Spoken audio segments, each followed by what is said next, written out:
Law and order का situation तो बिल्कुल चौपट है। शिक्षक सड़क पर हैं, पुलिस लाठी चला रही। मंत्री और अधिकारी सभी आपस में एक दूसरे के खिलाफ भिड़े हुए हैं। माननीय शिक्षा मंत्री जी हैं, जिनके बारे में कहना ही क्या है। शिक्षा विभाग से संबंधित काम को छोड़कर बाकी सब काम में दक्ष हैं। एक नहला है, एक दहला है। माननीय मंत्री जी नहला है तो अधिकारी दहला है।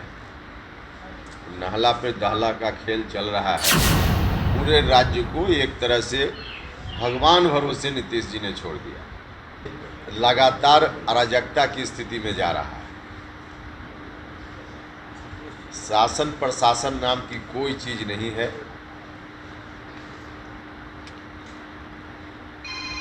लॉ एंड ऑर्डर का सिचुएशन तो बिल्कुल चौपट है।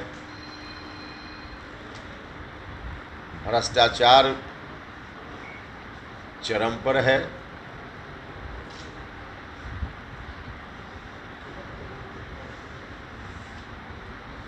सरकार के किसी भी विभाग में जनहित से कोई सरोकार नहीं रह गया।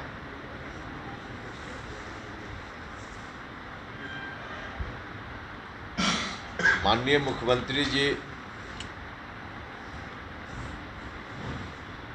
अपने अति महत्वाकांक्षा, राजनीतिक महत्वाकांक्षा के नाम पर बिहार के नौजवानों को कुर्बान करने में लगे हुए हैं।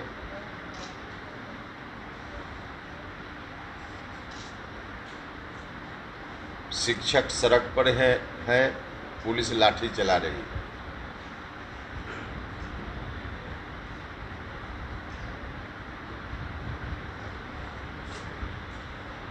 शिक्षा विभाग में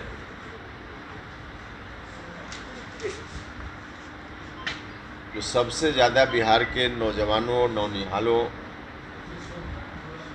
के भविष्य की चिंता करने वाला विभाग होना चाहिए।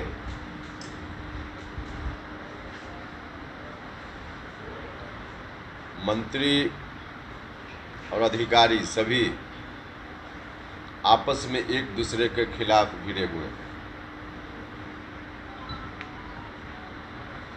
हमने कल कहा ही है, जो सच्ची है, कि कव्वाली का अखाड़ा बना दिया है शिक्षा विभाग को। जहां एक तरफ माननीय शिक्षा मंत्री जी हैं, जिनके बारे में कहना ही क्या है। शिक्षा विभाग से संबंधित काम को छोड़कर बाकी सब काम में दक्ष हैं। सिर्फ शिक्षा विभाग से संबंधित कार्यों में न तो उनकी कोई रुचि है और न कोई ठीक से जानकारी।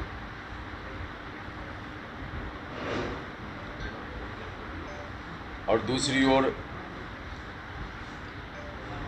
नहले पे दहला उनको एक अधिकारी के रूप में मिल ही गया है। एक नहला है, एक दहला है। माननीय मंत्री जी नहला है तो अधिकारी दहला है। नहला पे दहला का खेल चल रहा है।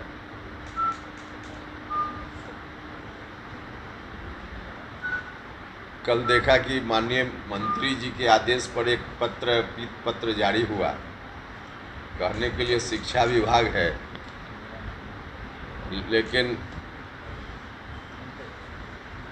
60-70 पंक्ति का वह पत्र और उसमें लगभग 100 गलती, व्याकरण के हिसाब से, बाकी भाषा के हिसाब से। क्या है शिक्षा विभाग?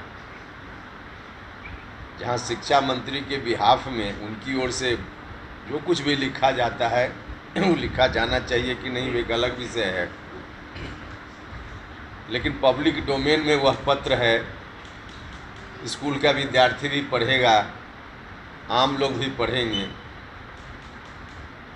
उस पत्र को देखकर अपने राज्य के शिक्षा विभाग के बारे में क्या सोचेंगे हमारे बच्चे और उनके दिमाग पर क्या असर पड़ेगा। और फिर उधर से भी कोई पत्र जारी हुआ माननीय शिक्षा मंत्री जी के एक अधिकारी के लिए कहा गया कि आप डॉक्टर कैसे लिखते हैं, इसका प्रमाण दीजिए। अब बिहार में जो शिक्षक पढ़ा रहे हैं, दूसरे जो इस महकमा में लोग हैं, उनकी योग्यता की क्या जांच करेंगे लोग? आसपास अपने अधिकारियों की योग्यता की जांच हो रही है। कुल मिला जुला कर मजाक बना दिया है।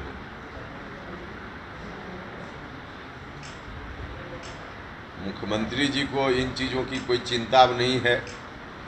उन्होंने तो बहुत पहले सरकारी कार्यों में रुचि लेना ही छोड़ दिया है। पूरे राज्य को एक तरह से भगवान भरोसे नीतीश जी ने छोड़ दिया।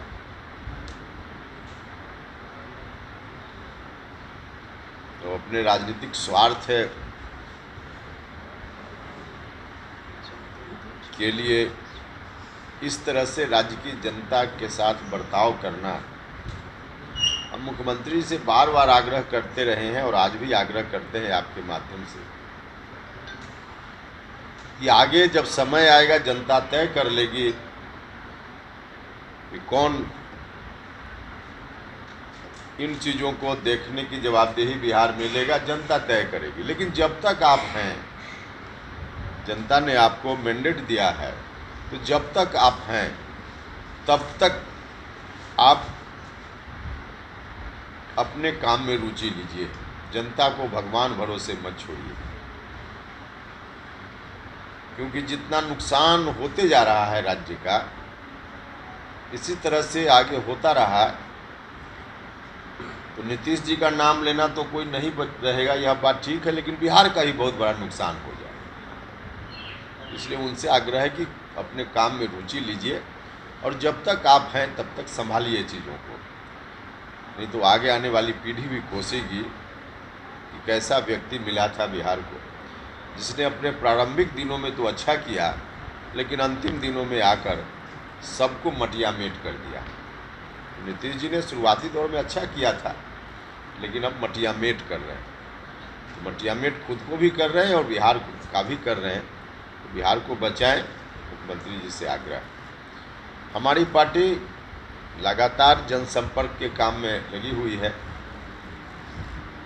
कल हमारा था यहाँ जिला कार्यकर्ता सम्मेलन। पार्टी ने तय किया है बिहार के सभी जिलों में हम कार्यकर्ता सम्मेलन करेंगे। तो कल पहला जिला यहीं से शुरू हमने किया है और इसके बाद अभी मधुबनी जाएंगे और बारी बारी से बिहार के सभी जिलों में कार्यकर्ता सम्मेलन हमारा होगा। तो संगठन के काम में भी पार्टी लगी हुई है। सदस्यता अभियान भी हमारा शुरू हो गया है। तो हमारी कोशिश है कि हर जगह पार्टी को, हर जगह मतलब नीचे तक, गांव लेवल तक, हर मतदान केंद्र तक पार्टी को हम पहुंचाएं। और इस दृष्टि से सभी लोग लगे हुए हैं पार्टी के साथ ही। और आगामी लोकसभा चुनाव तक हमारी तैयारी पूरी हो जाएगी। पहला तो लोकसभा का चुनाव ही है, उसके बाद फिर विधानसभा का चुनाव आएगा, लेकिन अभी टारगेट लोकसभा का चुनाव है। तो इस दृष्टि से संगठन की मजबूती का काम हमारा चल रहा है।